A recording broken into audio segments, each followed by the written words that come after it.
Muli na namang gumalaw ang gabi sa mundo ng mga kalingap at mga ka-ADSI. At ngayong pagkakataon, isang eksena na naman ang nagbigay buhay sa komunidad, ang kontrobersyal, nakakakilig, at pinag-uusapang Part 94. Tahimik ang umpisa. May payong, may bulungan, may tinginan, at may mga sandaling kahit walang sinabi, parang may nag-uusap. Dakip ang biro ng ilan, suntok, sabi ng iba.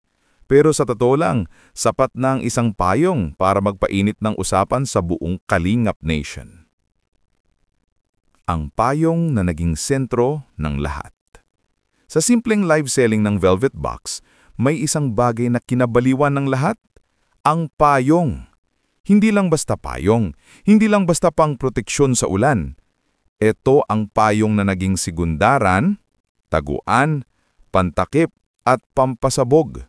Dito nagsimula ang mga bulungan, mga ngiting pilit itinatago at mga tinginang parang sila lang ang may alam ng sikreto.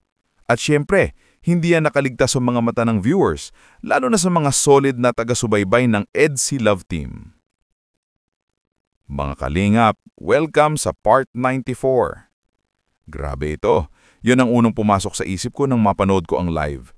Kahit sinasabi ni Kalingap JJ na parang ito na raw ang Part 94, para sa akin, sapat na yun. Hindi kailangan ng label kung ang mahalaga, nakikita natin silang magkasama. At kung kayo mismo ang nakapanood, alam nyo ang ibig kong sabihin. Ang tawanan, ang bulungan, ang mga tinginang parang may sariling wika. Kumbaga, mental telepathy na ang gamit nila. Hindi kailangan magsalita para magkaintindihan. Minsan takpan lang nila ang bibig nila, pero ramdam ng buong Kalingap Nation, may I love you doon. Ang mga clues na hindi maitatago. Sa mga huling araw nila sa Metro Manila, may isang eksena na tumatak. Nire-remind ni Ma'am Jackie si Edo na bilhan ng pasalubong si Viancy. Hindi ito basta reminder, hindi ito simpleng suggestion. Para sa akin, simbolo ito na si Viancy ay hindi na lang basta visitor, parte na siya ng pamilya. Kaya hindi nakakapagtaka nang isinama siya sa family vlog ni Kalingap Rab. Hindi yun special appearance, hindi yun pakulot. Natural lang, kasi kung pamilya ka, natural lang nakasama ka. Ang hindi nakuha ng kamera.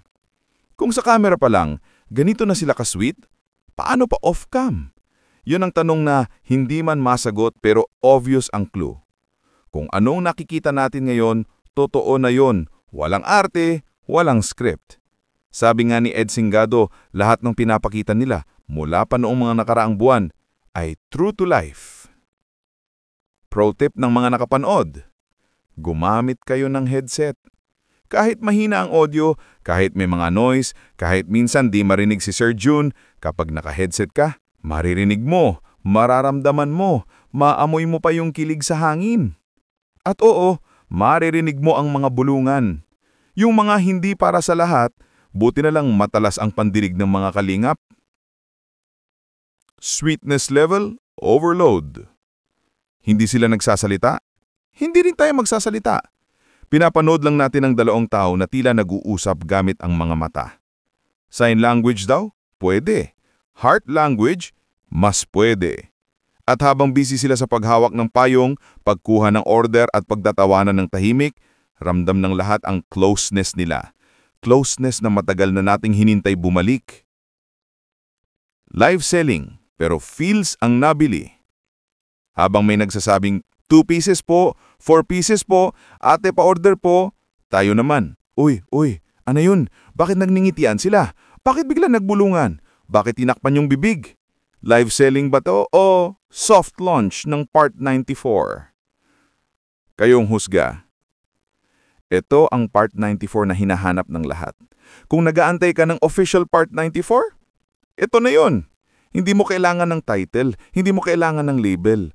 Ito yung moment, ito yung vibe, ito yung essence. Sapat na yun. At kung hindi ka pa rin kontento, ewan ko na lang talaga. Kasi kung hindi mo pa rin nakita ang totoo nandito, baka wala ka talagang gustong makita. December, ang pinakamalaking pasabog. Narinig ko lang, bulong-bulungan lang. Pero baka lang, may mangyaring big event pagbalik nila mula Vietnam, Hong Kong at Metro Manila. At dahil December ang kanilang anniversary, mataas ang tsansa na dito sa Manila gagawin ang biggest event ng EDSI. Sana i-open nila sa public. Kung oo, maghanda ng mga taga Metro Manila. Kung hindi, suporta pa rin tayo. Pagtatapos. Sana yon, hanggat wala pang final go signal para kami ay makapag-react ng mga reactors ni Kuya Val sa kanilang personal channel ni Kalinga Prab, kontento muna tayo sa ganitong klaseng kwento, updates at narrative. Pero umaasa ako na balang araw, payagan din kaming muli. Sapat na sana ang pinakita naming respeto at pagiging fair. At syempre, maraming salamat sa inyo, sa suporta, sa kilig, sa pakikinig. Kung nag-enjoy ka, pindutin mo na ang like, share at subscribe. Ito muli ang inyong lingkod. Hanggang sa susunod na kwento, ingat mga kalingap. God bless. Hindi mo kailangan ng title, hindi mo kailangan ng label. Ito yung moment, ito yung vibe, ito yung essence. Sapat na yon. At kung hindi ka pa rin kontento, ewan ko na lang talaga. Kasi kung hindi mo pa rin nakita ang totoo nandito, baka wala ka talagang gustong makita. December, ang pinakamalaking pasabog. Narinig ko lang, bulong-bulungan lang. Pero baka lang, may mangyaring big event pagbalik nila mula Vietnam, Hong Kong at Metro Manila. At dahil December ang kanilang anniversary, mataas ang tsansa na dito sa Manila gagawin ang biggest event ng EDSI. Sana i-open nila sa public. Kung oo, maghanda ng mga taga Metro Manila. Kung hindi, suporta pa rin tayo. Pagtatapos. Sana yon, hanggat wala pang final go signal para kami ay makapag-react ng mga reactors ni Kuya Val sa kanilang personal channel ni Kalinga Prab, kontento muna tayo sa ganitong klaseng kwento, updates at narrative. Pero umaasa ako na balang araw, payagan din kaming muli. Sapat na sana ang pinakita naming respeto at pagiging fair. At syempre, maraming salamat sa inyo, sa suporta, sa kilig, sa pakikinig. Kung nag-enjoy ka, pindutin mo na ang like, share at subscribe. Ito muli ang inyong lingkod. Hanggang sa susunod na kwento, ingat mga kalingap.